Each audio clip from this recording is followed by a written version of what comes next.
오늘 이제 21장, 22장 이 두 장에 걸쳐서 이제 천국에 관한 이런 말씀을 나누려고 합니다. 여러분들이 천국 하면은 어떤 모습일까, 또 어떤 상황일까, 이런 것들이 많이 궁금해하실 텐데, 이제 오늘부터 21장, 22장 두 장에 걸쳐서 천국은 어떠한 모습이고 어떤 상황이고 그리고 어떻게 있는지 이러한 것들이 이제 하나하나 좀 살펴볼 터인데요. 오늘은 1절부터 8절까지 말씀은 이런 전체 이런 그런 개관적인 부분이라면, 이제 다음 주 9절부터는 좀 더 천국의 모습을 구체적으로 이제 기록되어 있는 이러한 것들을 볼 수가 있는데, 오늘은 천국의 이제 큰 그런 서론적인 부분 그리고 전체적인 부분들을 좀 이제 설명을 드리려고 합니다. 오늘 제목을 보면 뭐라고 했죠? 새 하늘과 새 땅. 예. 그러면 반대는 뭐예요? 헌하늘과 헌땅.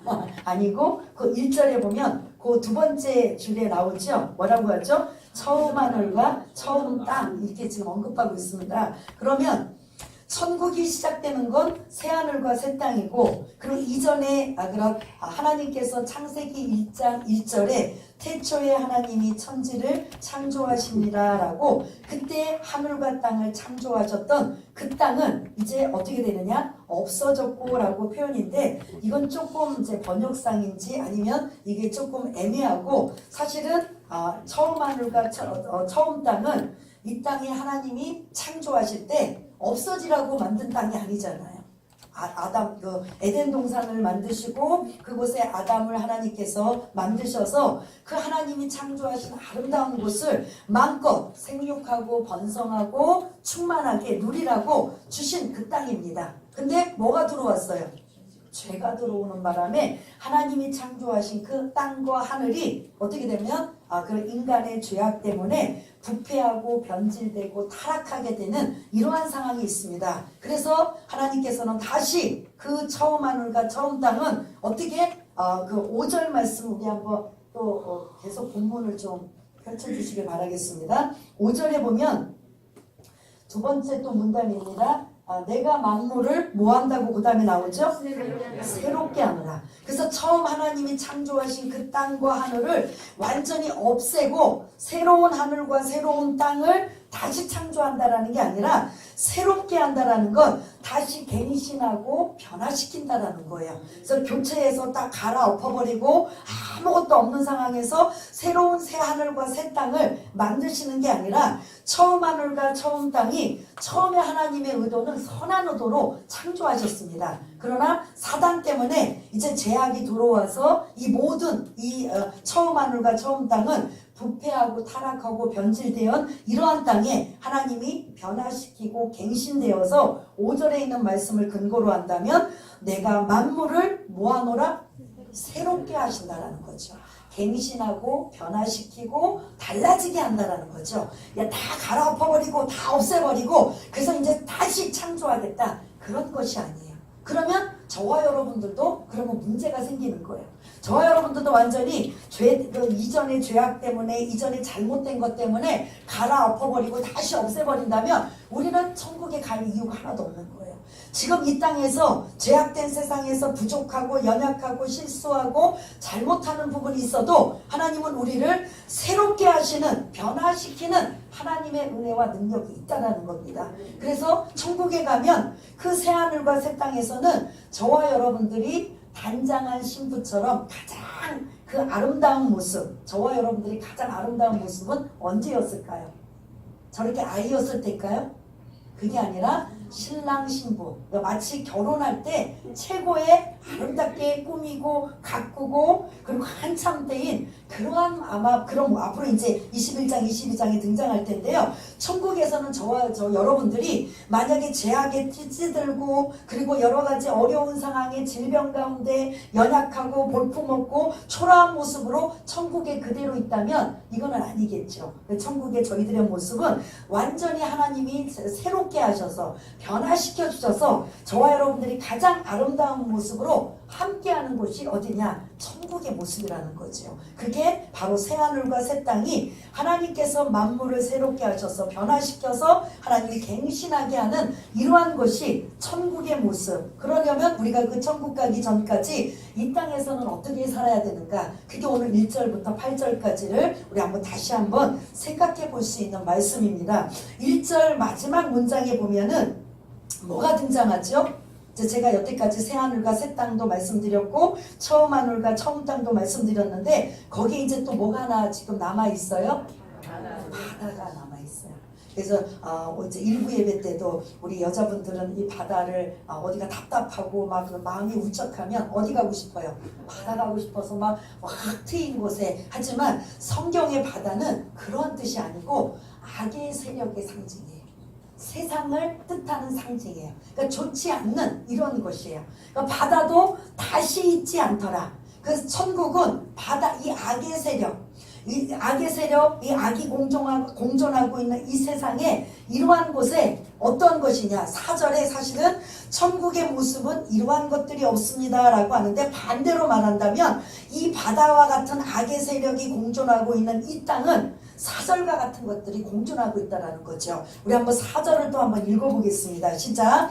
모든 눈물을 그 눈에서 닦아주시니 다시는 사망이 없고 애통하는 것이나 곡하는 것이나 아픈 것이 다시 있지 아니하리니 처음 것들이 다 지나갔음이로라. 아멘. 4절 요 말씀대로라면 천국은 이러한 곳이라는 거예요. 그러나 천국 이전에 바다와 같은 이 세상, 이 악의 세력이 공존하고 있는 이 세상은 우리 눈에서 눈물이 흐르고 있다는 거죠. 뭐 때문에? 안타까움, 슬픔, 그리고 괴로움, 고통 속에서 우리 안에서 울고 있는 이 눈물을 눈물을 흘리고 있다라는 거죠. 그 다음 뭐냐면 우리가 이 땅에서 반드시 태어나면 뭐가 있다?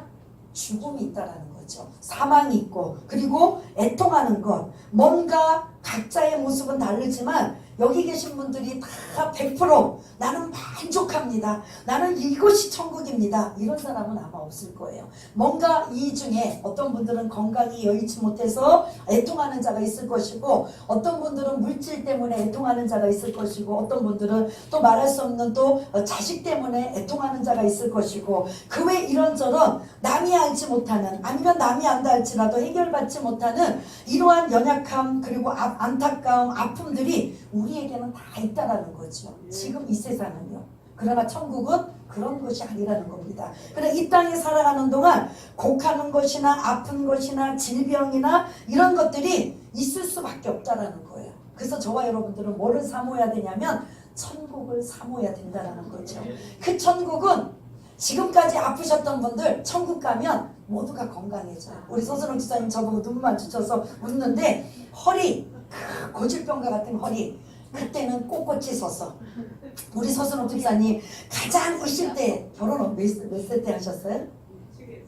그 일찍 했던 그 가장 아름다웠던 그 모습 그대로 주님과 함께 동고동락하는 그러한 기쁨의 날. 여기 뭐 젊은 사람들은 뭐 내가 젊으니까 나의 젊음만 있겠지. 그러나 여기 연세 드신 분들도 마찬가지로 가장 이쁘고 아름답고 가장 그런 화려한 그러한 그 모습으로 주님과 함께 있는 것이 바로 천국의 모습입니다. 그러나 이 땅에 살아가는 동안은 어떠냐? 4절에 있는 반대인 거죠. 우리 눈에 왠지 모르게 눈물이 쏟아지고 아픔이 있고 슬픔이 있고 괴로움이 있고 고통이 있고, 그리고 나도 모르게 자꾸 죄를 짓게 돼서 그 죄악 때문에 내가 스스로 나의 올무에 넘어질 때도 있고, 그리고 이 주변에 사랑하는 가족들이 먼저 세상을 떠나게 되면 그 슬픔과 애통이 있게 되고, 그리고 그런 질병 때문에 우리가 나이가 드시면 드실수록 질병과 이 고통 때문에 헤어나지 못하는 게 이 바다와 같은 이 세상인 걸 볼 수가 있습니다.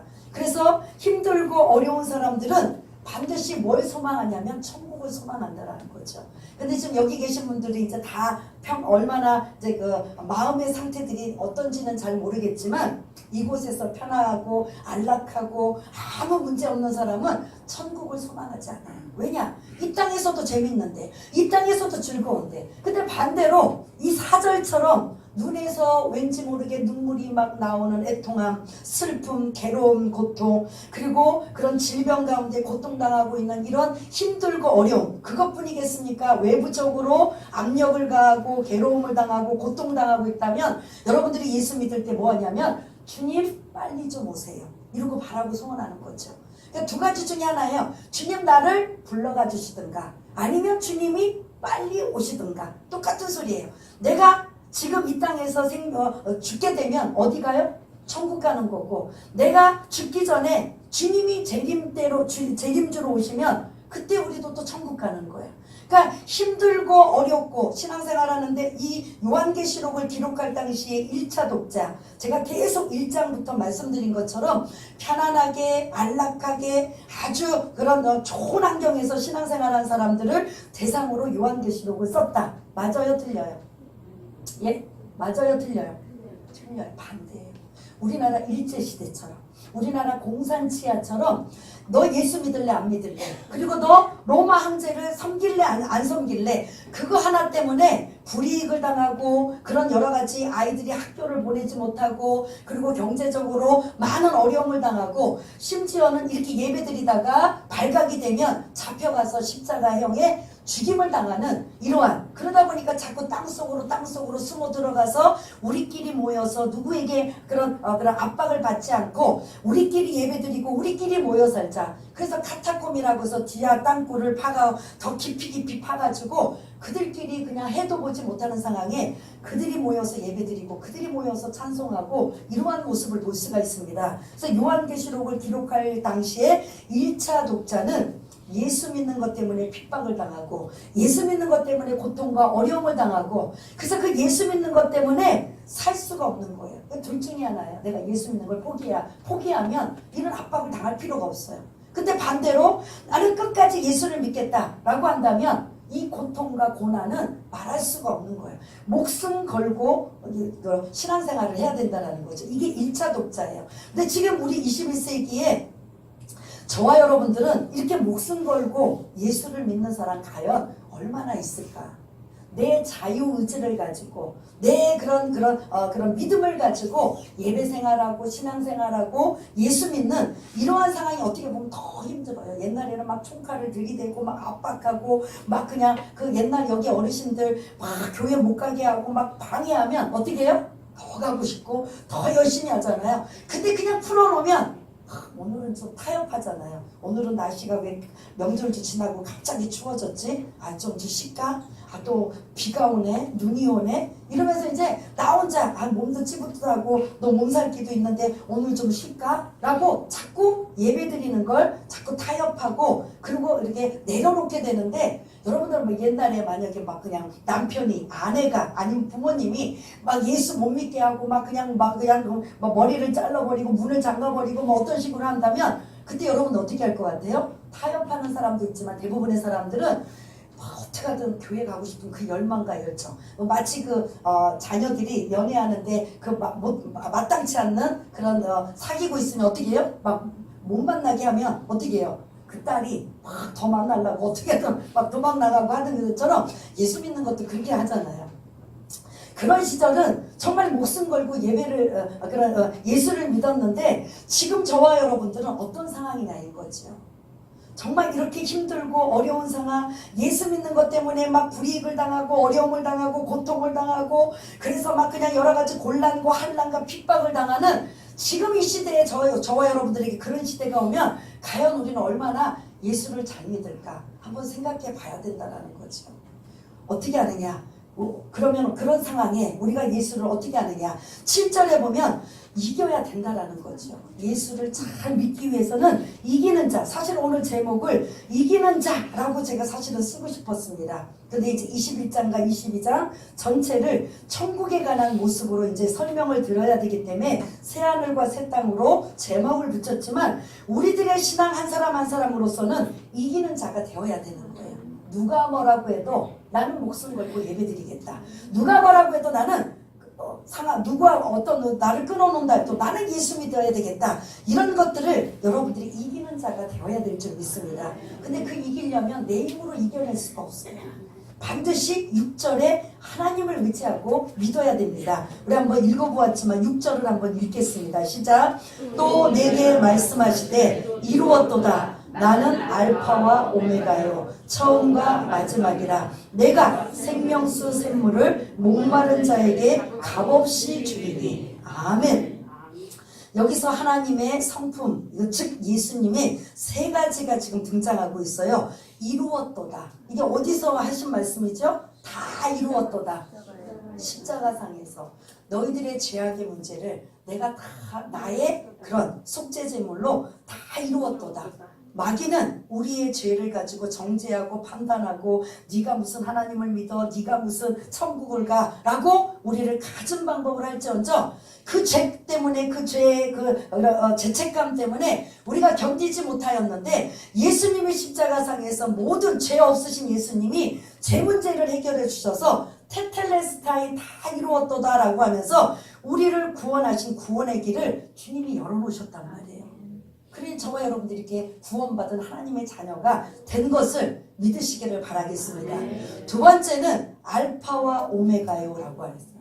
영어로 A와 Z, 지금은 이제 Z라고 발음을 안 하고 있는데, 우리 나이 드신 분들, 저도 공부할 때는 이제 A에서 Z 하면은 뭐예요? 처음에서 마지막. 근데 그리스어, 헬라어로, 이 구약 신약 성경을 기록한 거는 헬라어로 기록했기 때문에 그 영어가 아니고, 만일 지금 영어로 만약에 기록했다면 나는 A요, Z요 많이 이랬을 거예요. 근데 이제 그리스어, 헬라어로 이제 이걸 기록했기 때문에 알파와 오메가요 하는 거예요. 이게 이제 그리스어로, 헬라어로 알파벳 첫 번째 숫자가 알파예요. 그리고 마지막 숫자는 오메가예요. 그래서 여기 여러분들이 잘 보시는지 안 모르지만 이 강대상 앞에 보면 알파와 오메가를 해서 처음과 마지막, 처음 시작과 끝, 이제 이러한 의미를 담겨져 있는 알파와 오메가를 하고 있는데, 이 뜻은 뭐냐면 하나님께서 내가 처음에 모든 것들을 천지창조를 하시고 그것으로 끝나는 게 아니라 내가 마지막까지 완성하겠다, 끝까지 책임지겠다 라는 이 뜻을 담겨져 있는 게 알파와 오메가인 걸 볼 수가 있습니다. 세 번째는 우리가 더 우리에게 다가오는 게 뭐냐면 생명수 샘물을 목마른 자에게 값없이 주시는 분이 예수님이신 걸 볼 수가 있습니다.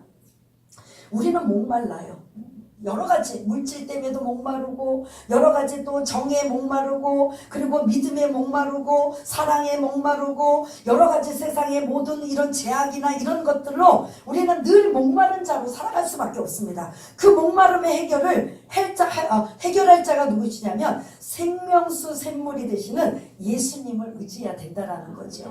지금 이 땅에 살아가는 동안 여러분들이 그냥 여기 계신 분들이 때로는 건강하기도 하고, 때로는 또 여러 가지 편안하기도 하지만, 우리의 삶이 언제 어느 때 이렇게 막 그냥 어려움이 찾아오고 고통이 찾아오고 힘들고 어려운 사절과 같은 일들이 찾아올지 우리는 아무도 모르는 거예요. 누구 의지하고 살아야 돼요? 생명수 샘물이 되시는 주님을 의지하고 사시기를 바라겠습니다. 그분이 나의 눈물에 내 눈에서 나오는 눈물을 뭐 해주셔요? 닦아주시는 분이에요. 그 마치 이 생명수 샘물을 목마른 자에게 값없이 주리니 라고 한다면 누구를 연상하냐면 요한복음 4장에 보면 수가성 여인을 여러분들이 기억하실 거예요. 수가성 여인은 남편이 이미 5명이 이제 지나갔고 6번째예요. 그럼 남자분들이 보면 야, 저건 완전히 완전 몸을 파는 여자인가 보다 라고 할 수 있는데, 이건 우리 대체적으로 해석은 뭐 이렇게 하냐면, 이 당시에 집안에 대를 잇지 못하면 남편이 만약에 장남이어서 그런 대를 잇지 못하고 죽으면 그 다음 시동생이 남편의 역할을 해야 돼요. 그 남편이 또 대를 잇지 못하고 죽으면 어떻게 하냐? 그 다음 시동생이 대를 이어야 돼요. 그렇게 해서 어떻게 됐든 5번을 지나고 6번째가 남편이 있는데, 이 여인은 오늘 이 6절을 근거로 하면 항상 무슨 상태예요? 목마른 상태예요. 이게 왜 어떤 목이 말라서 목마른 상태예요? 영적으로 내가 어떤 충만함을 누리지 못하는, 아마 이 여인 같은 경우에는 자녀로 문제가 생기지 않았을까라는 생각. 자녀가 있었다면 그 다음 시동생에서 가까운 친족을 통해서 자녀를 낳는 일은 아마 없을 거예요. 아니면 또 다른 또 의미도 가지고 있겠지만 아무튼 그 여인은 늘 목말라서 그 이스라엘의 그 기온은 우리 한여름 날씨보다도 더 뜨거운 날씨예요. 그 다음에 체감 온도가 40도 이상 되는 이런 날씨이기 때문에 이스라엘은 아침 일찍이 활동을 하고 낮에는 집에서 낮잠을 자든가 편안하게 있으면서 시간을 보내요. 일을 안 해요. 너무 뜨겁고 더우니까. 그리고 이제 다시 저녁 때 해가 떨어지면 그때 이제 또 일들을 하는 걸 볼 수가 있는데 가장 뜨거운 그런 그 정오에 체감 온도가 40도, 50도가 넘는 이 여인이 그 우물가, 그 집 앞에 있는 가까운 곳도 아니고 저 멀리, 우리 옛날에 시골에서 우물가가 어디 있는지 아시죠? 저 멀리 있는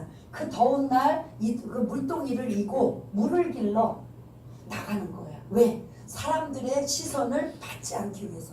저 여자 벌써 남편을 5번이나 해치우고 6번째나 지금 살고 있어. 뭐 저 여자, 뭐 우리 식으로 말하면 팔자가 사나워, 뭐 별 이 소리를 듣지 않으려고 사람들이 집안에서 나오지 않는 그 시간에 물동이를 이고 물 길러 가는 거예요.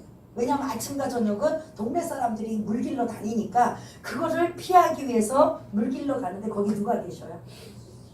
예수님이 이 여인의 뭐를 해결하기 위해서? 목마름의 문제를 해결하기 위해서. 그러니까 막 퉁명스럽게 대하는 내용들이 나오는데 이제 시간이 많이 갈까봐 이제 말씀은 안 드리지만 그 목마름의 문제를 주님이 이미 오셔서 만나주시잖아요. 근데 이제 이 여인은 전혀 모르는 상황에 물 좀 달라고 했더니 왜 나한테 물 달라고 하냐고 퉁명스럽게 하는데 네가 내가 누군 줄 알았으면 이렇게 퉁명스럽게 하지 않을 것이다. 나는 너에게 영원히 목마르지 않는 물을 주는 자다 라고 하면서 그 물을 주면서 그의 그 여인의 그런 삶을 다 알고 계시잖아요. 통찰하고 계시잖아요. 그래서 그 목마름의 문제를 해결받은 그 여인은 어떻게 하죠? 그때는 이제 사람들의 시선이 따가워서 그 정오에 가장 뜨거운 시간에 물 길러 나왔는데 이젠 그 물동이를 다 집어던지고 어떻게 해요? 그 마을로 들어가서 뭐 하죠? 뭐라고 하죠? 뭐 이렇게 하죠? 와보라. 야, 저기 메시아가 있어. 저기 목마름의 해결자인 저기 예수님이, 주님이 저 지금 이거 우물가에 있으니 모두 다 와봐라.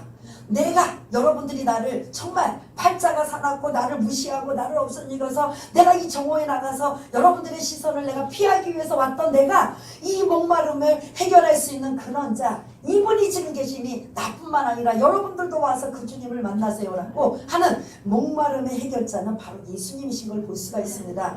여러분들은 뭐 때문에 목마르십니까? 직장이나 취업이나 배우자나 건강이나 자녀나 아니면 그 외에 또 생각하지 못하는 많은 아픔과 애통과 슬픔과 고통들이 있는 여러분들, 누구를 의지하셔야 돼요?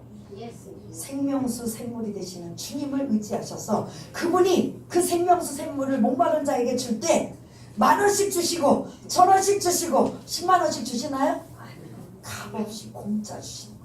우리가 요청만 하면 언제든지, 마치 그 수가성 여인이 우물가에 정말 터덜터덜거리고 힘없이 나는 왜 이렇게 내 인생은 이 모양 이 꼴이지, 내가 이 뜨거운 대학볕에 사람의 시선을 피하여서 내가 왜 이 그런 시원하고 저녁에 그 그늘진 그러한 시간에 내가 가지 못하고 내가 왜 이 시간에 이 더운 낮에 물동이를 내가 이고 가는 내 신세 처량하다라고 터덜터덜 갔던 그 여인이 그 생명수 샘물이 되신 주님이 만나주시고 찾아와 주셔서 그 문제를 해결하니 이제는 여러분들이 나를 뭐라고 해도 난 상관없습니다. 나는 이제 목마름을 해결했습니다 라고 할 수 있는 그게 저와 여러분이 되셔야 된다는 거죠. 변화되어야 된다는 거예요. 탕자가 어때요? 여러분들 아시죠? 허랑방탕했던 탕자가 이제 진짜 아주 죽살이 공생을 하고 이제 그때서야 아버지의 품이 얼마나 그리운지 돌아오잖아요. 돌아왔다라는 건 뭐예요? 변화되었다라는 소리예요. 나는 이제 아버지의 종으로 삼아도 난 아버지 곁을 떠나지 않겠다라는 소리예요. 그 변화돼서 오는 거예요. 주님이 우리에게 요구하는 건 이 땅에서 그냥 오전에도 이제 일부 예배 때도 이제 우리가 이제 예배를 드리면서 이제 우스갯소리를 했는데 천국 가는 건 여러분 다 똑같아요. 예수만 버리지 않으면 천국 가요. 근데 왜 이렇게 목마른 물에 문제를 해결해야 되고 이겨야 되고 승리해야 되고 목숨 걸고 예수를 믿어야 되고 그래서 하나님 뜻대로 살려고 몸부림치려고 하는 건 뭐냐? 주님 만났을 때 성적표를 받아요. 우리 인생의 성적표를요. 그래서 그 생명책과 행위의 책이라고 있잖아요. 주님을 만났을 때 내 일생의 모든 것들이 막 그냥 드라마처럼 아니야 그 파노라마처럼 다 나의 삶을 주님 앞에 보여드릴 때 여러분들 정말 좋은 모습으로 가면 주님 앞에 부끄럽지 않는데 그렇지 않으면 부끄러워서 간신히 정말 턱걸이로 구원받는 거 이거 여러분 그렇게 만나지 말자는 거지요. 주님 만났을 때 정말 당당하게. 그래서 제가 일부 예배 때는 성적표를 얘기를 했어요. 학교 다닐 때 그냥 놀고 그냥 수업도 땡땡이 치고 그러다가 중간고사 기말고사 시험 때면 어떻게 돼요? 막 갑자기 전쟁은 안 나나, 갑자기 천재지변은 안 나나. 저도 가끔 그런 생각을 했었는데 혹시 여러분들 그런 생각 안 해보셨나요? 왜냐면 시험이 이제 압박으로 다가오잖아요. 그리고 이제 어떻게든 내 다음에는 열심히 해야지. 중간고사 잘못 보고 시험 그래서 막 꼴등하고 뒤에서 몇 번째 하고 막 이러잖아요. 근데 반대로 남이 놀 때 안 놀고 좀 더 열심히 공부하고 준비한 사람들은 시험을 기다려요, 안 기다려요? 예? 기다려요. 왜 기다릴까요? 자신이 있기 때문에. 그 다음에 그 공부한 학생들은 기다려서 열심히 공부한 게 막 다 나와. 막 신나게 쓰는 거야. 그 다음에 진짜 기다릴 때는 언제예요? 성적표 나올 때 기다리는 거야.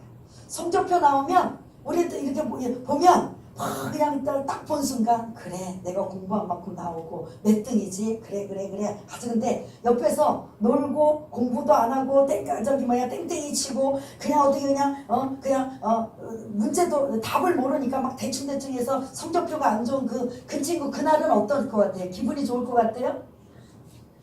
저와 여러분들 마치 표현은 조금 죄송하지만 주님 만날 때 성적표를 보는 것 같은 마음인 거죠. 치고 공부도 안 하고 그냥 막 대충 그렇게 학교 다녔던 그런 친구는 성적표를 받아볼 때 울상이 될 수밖에 없어. 우리 신앙도 그래요. 뭐 예배생활 뭐 바빠서 멀리 있어서 피곤해서 그리고 몸이 좀 아파서 또 이런저런 일 때문에 나 예배 오늘은 하루 빠져야지. 빠진다고 무슨 일 있나? 무슨 일 없어요. 없어요. 당연히 없어요. 근데 주님 만났을 때는 어떻게 할까요? 마치 성적표를 받아보는 것처럼. 야, 너 힘들고 어렵고 그 아픈데도 그냥 기어서도 나왔네.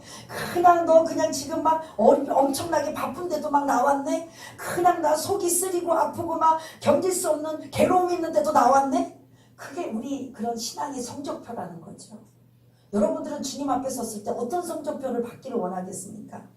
나 오늘 기분이 좀 안 좋아. 나 오늘 좀 바빠. 나 오늘 조금 상황이 좀 안 그래. 또 이래저래. 이래서 가장 여러분들이 하나님의 자녀로 값없이 구원받았다면 예배는 목숨 걸어야 돼요. 첫 번째 신앙의 성적표가 예배예요. 예배 안 드리면서 나 기도 많이 한다. 너 뭐 많이 한다. 전도 많이 한다. 이거는 잘못된 거예요. 가장 첫 번째 뭐라고요? 예배 생활인 거예요.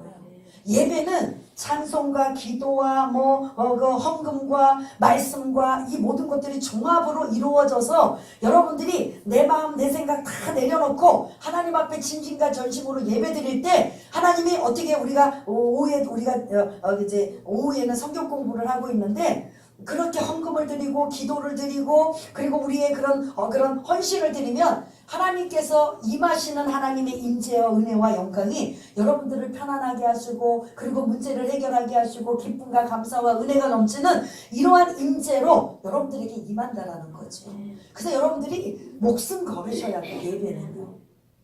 이 요한계시록에 등장하고 있는 1차 독자는 예배 드리는 것조차도 허용되지가 않는 거예요. 왜냐? 로마 황제를 숭배해야 되는데 그 숭배하지 않고 나는 예수님만 섬기겠다 하니까 이것들을 다 잡아서 죽이든지 감옥에 두든지 괴롭히든지 고통 줘야 되는 상황이에요. 이렇게 예배 드리다가 어느 날 갑자기 그냥 로마 군사들이 그냥 군병들이 쳐들어와서 여기 있는 사람들 다 끌고 갈 수도 있는 거예요. 근데 지금 그런 사람 있어요? 없잖아요. 예를 들어서 북한 같은 경우 여러분들이 이렇게 예배드리고 찬송하고 할 수 있어요? 못하죠. 숨어서 그냥 은밀하게. 제가 가끔 말씀드리죠. 찬송을 어떻게 부린다고요? 예? 입만 뻥긋뻥긋하는 거예요. 입만. 거기서 기쁘고 즐거운 집에서 이렇게 하나요? 이게 소리가 나면 옆집에서 신고하든지 누가 공산당원이 와서 그냥 가면 다 어디예요? 탄강으로 그냥 쫓겨나가는 거예요. 여러분 그러고 싶고 그런 데서도 목숨 걸고 신앙은 많지는 않지만 그런 데서도 신앙생활해요. 여러분들 막 마음껏 소리 지르고 싶고 찬양하고 싶고 그냥 할 수 있는 거 우리는 얼마나 큰 은혜예요. 근데도 안 해요. 그런데도 열심히 안 해요.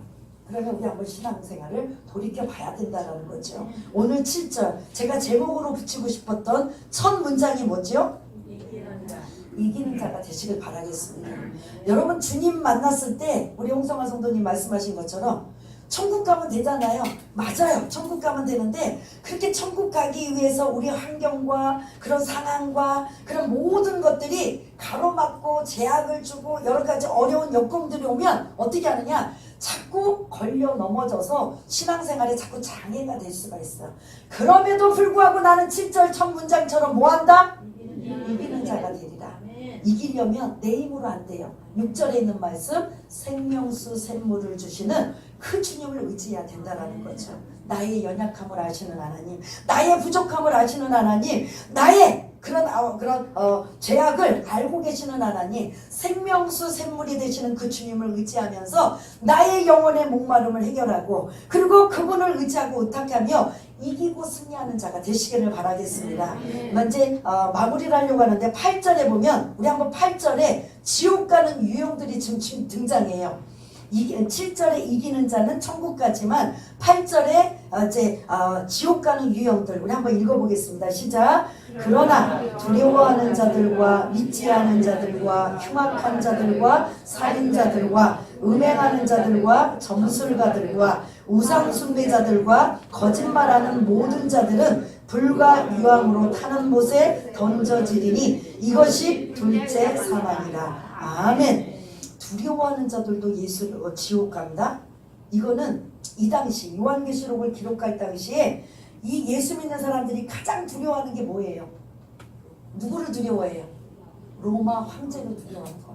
로마 황제가 신이라는 거예요. 내가 곧 신이다. 내 이 대로마 제국에 이 세계를 제패하고 있는 이 로마에 내가 통치자, 내가 곧 신이니 너희들은 나를 따르라, 나를 섬겨라. 안 믿는 예수 안 믿는 사람들은 뭐 내가 다른 신 섬기는 거에 하나 더 섬기면 되니까 아무 문제가 없어요. 근데 예수 믿는 사람은 십계명에 있는 것처럼 나 외에 다른 신은 어떻게 하라고요? 절대로 섬기면 안 돼요. 그러니까 로마 황제를 섬겨라 라고 로마 황제가 완전히 명령을 내려요. 그러면 예수 믿는 사람들은 어떻게 해야 돼요?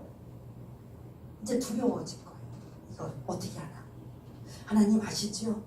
제 지금 로마 황제를 안 섬기면 제가 지금 먹고 사는데 불이익을 당하고 내 자식 지금 학교 가는데도 지금 쫓겨나게 생겼고 지금 그래서 브리스길라와 아굴라 부부가 로마에서 어떻게 돼요? 자기 모든 집과 모든 전 재산 다 쫓겨나서 어디로 가요? 고린도로 간 거잖아요. 그래서 사도 바울을 만나게 된 거잖아요.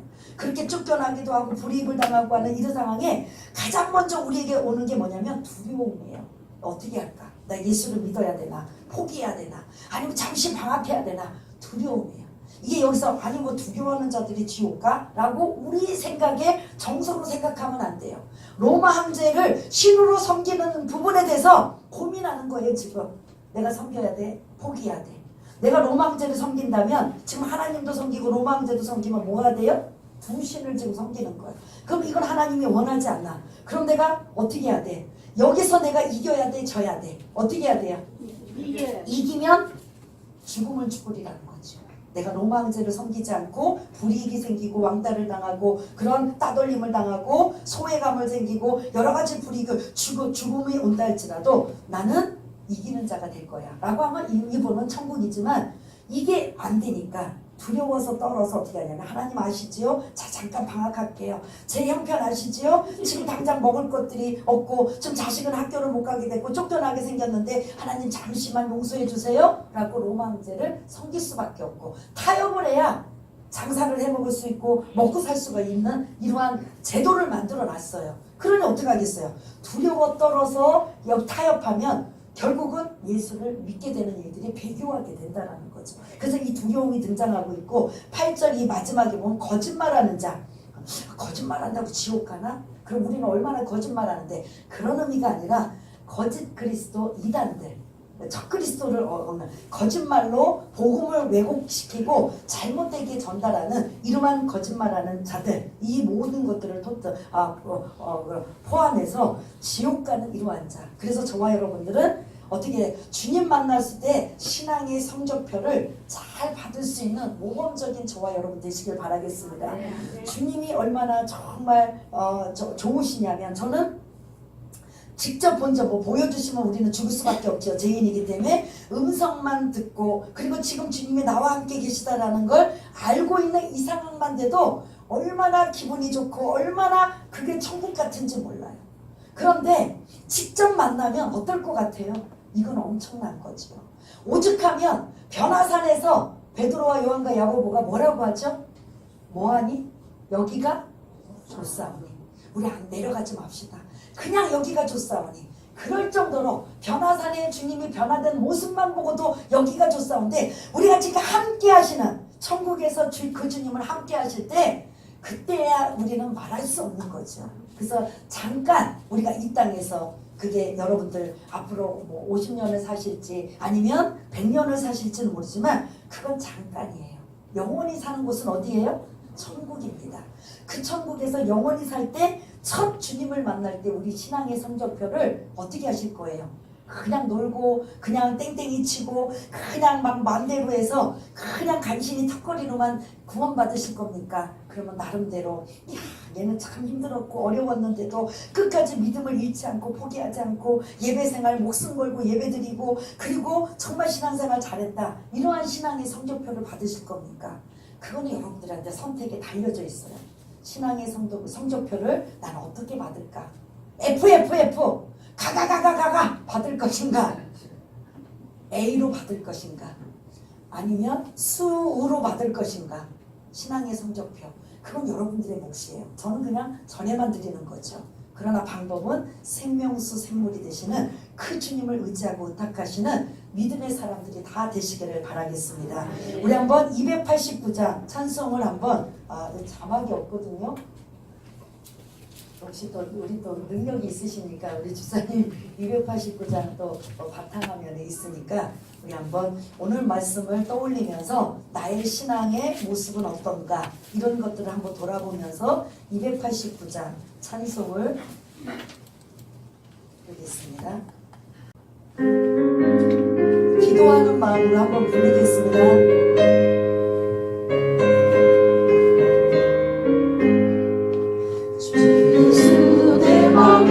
들어와 계시는 변하여 새 사람 되고, 내가 바라던 참빛을 찾음도 주 예수 내 맘에 오신, 주 예수 내 맘에 오신, 주 예수 내 맘에 오신, 기쁨이 넘치는 주 예수 내 맘에 오신, 주 예수 내 맘에 들어와 계시는 망령의 내쉬는 금고, 어린 돌보다도 더 많던 내 죄가 눈보다 더 이어졌네.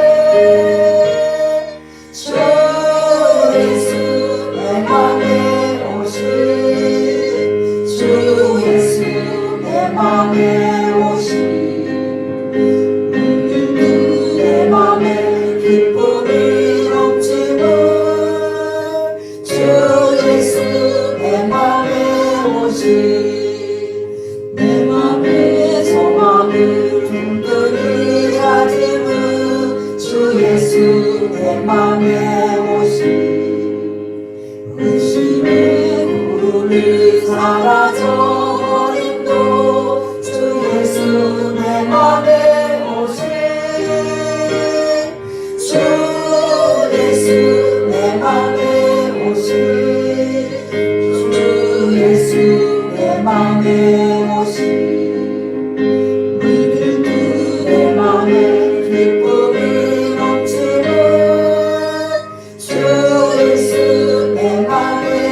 오시 사랑은 없지만 걷자리 하다가 밝은 빛 오련히 비춰 저 멀리 하늘도 환하게 보임도 주 예수 내 맘에 오시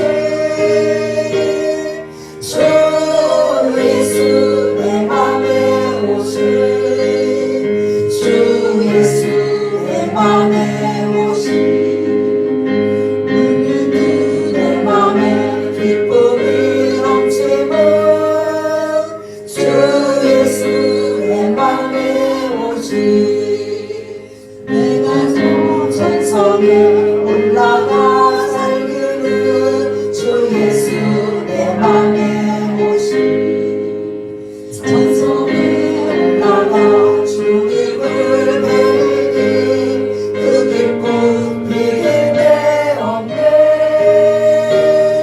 주 예수 내 맘에 오시 주 예수 내 맘에 오시 눈이 내 맘에 기쁨이 넘치면 주 예수 내 맘에 오시 기도하겠습니다. 이전 것은 지나갔으되 보라 새 것이 되었도다. 하나님 아버지, 지금까지는 볼품없고 초라하고 부족하고 연약하고 죄 가운데 살았던 우리들의 모습, 오늘 말씀을 의지하여 생명수 샘물이 되시는 그 예수님을 의지하며 다시 이기고 승리하는 우리 모두가 되기를 원합니다. 어떤 상황이 온다 할지라도 배교하지 아니하고 신앙을 흔들리지 아니하고 오직 주 예수 그리스도만을 믿고 신뢰하는 귀하고 복된 자가 되어서 마지막 주님 만났을 때 목숨 걸고 신앙생활했던 그 신앙의 성적표를 주님께서 내밀 때 정말 잘하였도다 칭찬받고 인정받을 수 있는 충성된 일꾼이 될 수 있도록 주님 도와주시기 원합니다.